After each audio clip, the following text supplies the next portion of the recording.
Hello BookTube, this is Brecky from Brecky Writes, this is Brecky Reads, and this is an epic book unhaul. Since the start of my channel over a year ago, I have never done a book unhaul. So these are all the books that I'm going to be getting rid of. It is just time. The time has come. Now I want to start by talking about why I'm getting rid of some of the books that I'm getting rid of. Mostly it's books that I don't plan on ever rereading, or for the ones that I haven't read yet, I don't ever plan on reading. It's not necessarily because they're bad, but sometimes you read a book and you enjoy it fine, it's a good read, but it's just not something you can imagine rereading or recommending to someone.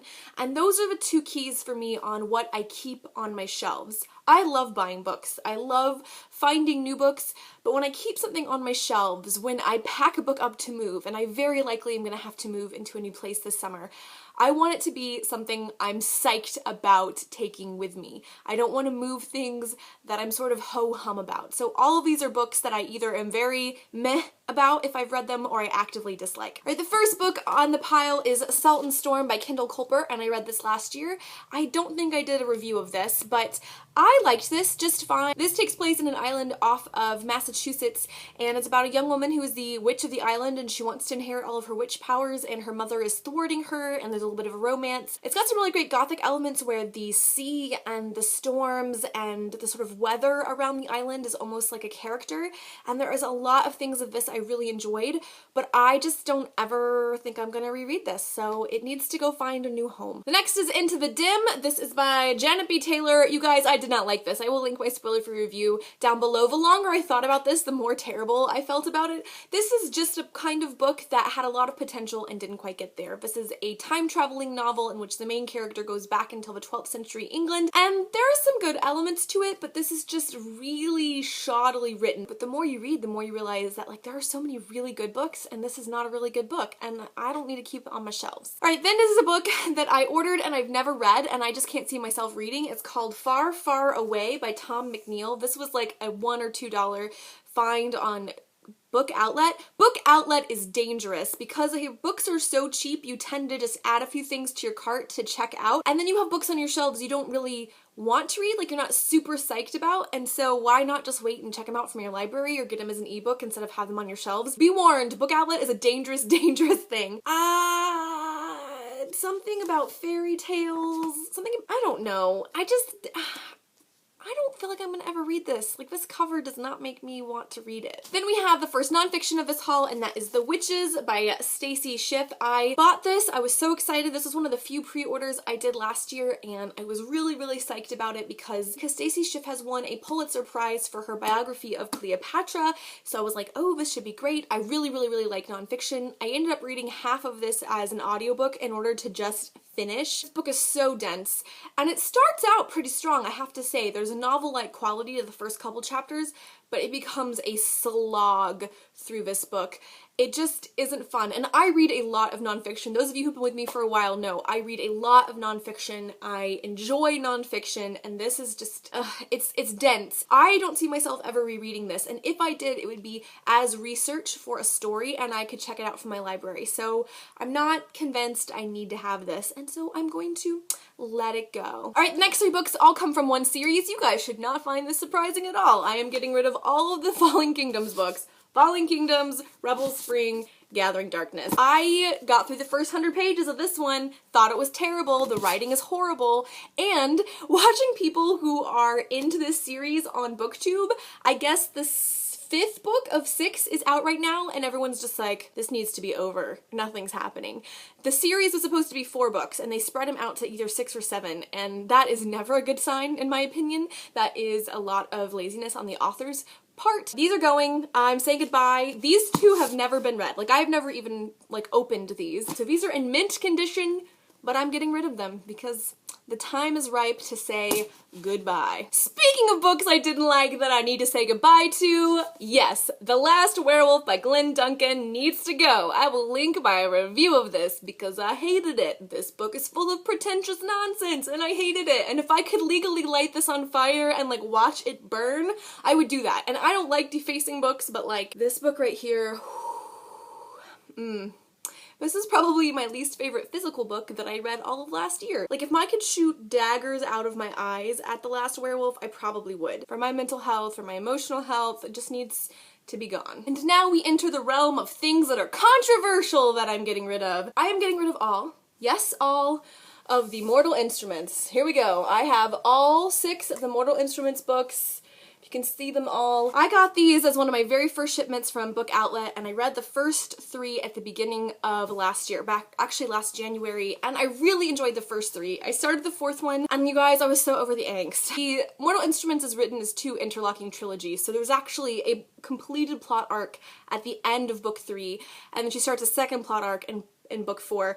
And I tried and I was just so over it. So I'm getting rid of, this is not in their actual order, but I'm getting rid of City of Lost Souls, City of Glass, City of Bones, City of Ashes, City of Fallen Angels, good lord, can someone live somewhere else? And City of Heavenly Fire.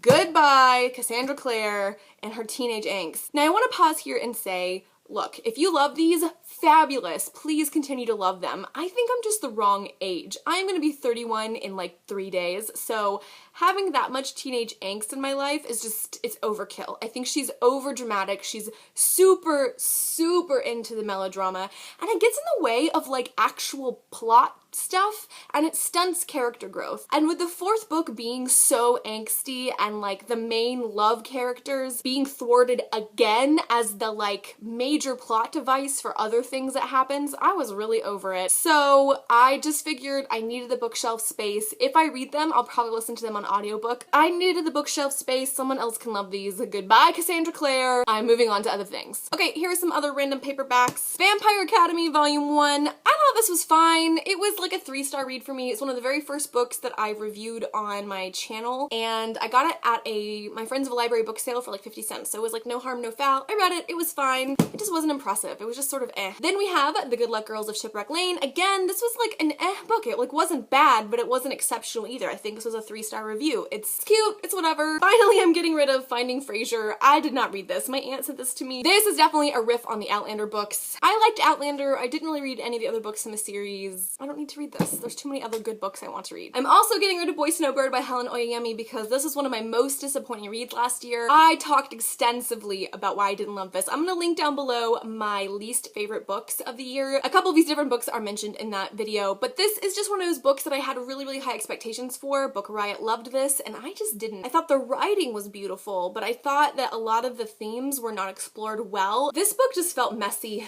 and incoherent, and I just didn't like it. So goodbye. Then we've got Shadows Cast by Stars, another disappointing book. This was supposed to be a YA dystopian, and man, I had a lot of expectations because in this story, native indigenous peoples have something in their blood that protects them from like a terrible virus that's killing off everyone else, so they're kind of hunted, and then there's like this magic island that's keeping people safe, and that is a great premise. I mean, doesn't that make you want to read it? It made me want to read it, and this was just not good. This book needed a better editor, 100% it needed a better editor. Goodbye, it was bad. Then we've got The Rose and the Beast. It's a collection of fairy tales from Francesca Leah Block. Again, this was one of my least favorite books of the year of last year. It's a collection of like retold modern fairy tales, kind of, but like look at this. Look at all that space. I love fairy tales. I collect fairy tale retellings, but my shelf space is precious. It's all about the shelf real estate. All right, and I'm also going to be getting rid of The Demon King by Cinda Williams Chima. Now, I haven't read this, and I have nothing bad to say about it, but this is like a 7-part series, and I'm not in a place where I want to start a series like that right now, number one. Number two, I probably will actually just listen to this as an audiobook. I've found that at least in my life right now, I'm in an audiobook place and not a physical book place, and I just don't think I'm gonna collect all 7 of these books. If I get really into them, I'm gonna see if I can get them through my library rather than having them all on my shelves. I bought this at a used bookstore anyway. I think it was like $2 or $3. I don't feel bad about getting rid of it and not having read it, and I don't feel the need to keep books on my shelves that I don't actively want to read because I want my bookshelves to reflect books I've loved or books I'm anticipating loving. I gotta get through them, especially like I said, because I'm going to be moving and I really don't want to move a bunch of unread books. Alright, I'm getting rid of another series that I didn't absolutely love, and that is The School for Good and Evil. I have the first one, The School for Good and Evil, the second one, A World Without Princes, and the third one, The Last Ever After. Now, I enjoyed these okay. I don't think that these are in and of themselves a terrible middle grade series.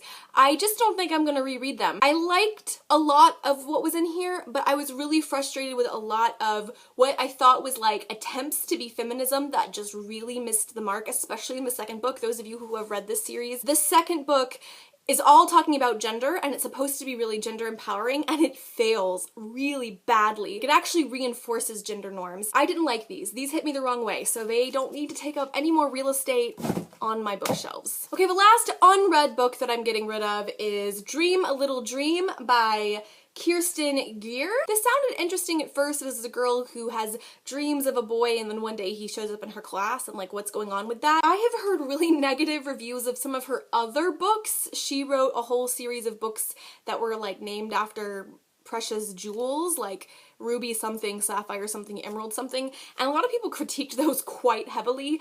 And honestly, like, I'm just not interested anymore. I love this cover. I think that that's a beautiful cover. If you can see, there's a girl and there's like a pathway. I think it's a beautiful cover, but I just don't see myself wanting to read this. I'm also going to be getting rid of the Spiderwick Chronicles. Now, I haven't decided if I am going to give these to a used bookstore or if I'm going to send them to my sister-in-law. I have a 4-year-old nephew, and these are not for 4-year-olds. This is more 7, 8, 9-year-old kind of territory. It's a chapter book. These are about 100 pages each, but this is the kind of thing I could see my sister-in-law reading to my nephew. So I haven't decided if I'm gonna send these to them or give them to a used bookstore to resell. I bought these used, so I don't feel bad either way. They're in great condition, but I did buy these used, so they can go to a new home to be loved. And my final book that I'm getting rid of is The Lightning Thief by Rick Riordan. Now, I'm not getting rid of this because I hated it or anything. It's just a kind of a abused copy. I'm gonna go give this to a used bookstore. If I decide to buy the Rick Riordan books, I'm gonna get a complete set